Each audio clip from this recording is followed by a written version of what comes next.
प्रिय सखियों, आप सभी को गणगौर पूजा की हार्दिक शुभकामनाएं और बहुत बहुत बधाई। परंपरा, संस्कृति, सुहाग और श्रृंगार का अनूठा संगम है ये गणगौर का त्यौहार।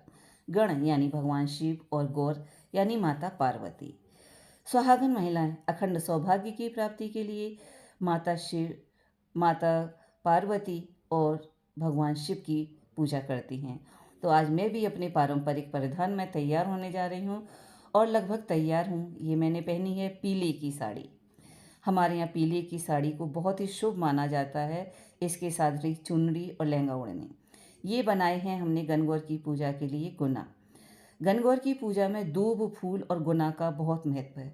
बाद में हम मनस की अपनी सास और नंद को दे देते हैं।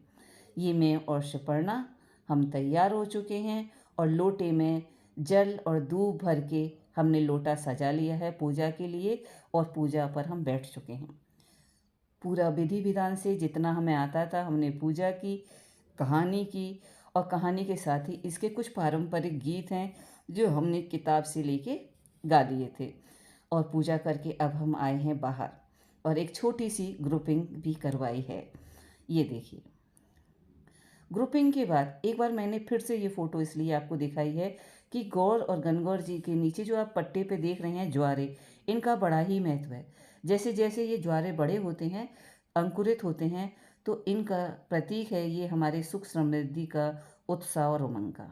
पूजा करके हम बाहर आए और ये हमने सूर्य भगवान को अर्घ दिया है और यहाँ पे अर्घ दे के गोले में महिलाएं घूम जाती हैं। अभी देखिएगा आप, ये मेरी छोटी बहू सुपर्णा इसी तरह से घूमेगी। ये वीडियो छोटा करने के लिए ये मैंने अपना यहाँ से काट दिया था कुछ।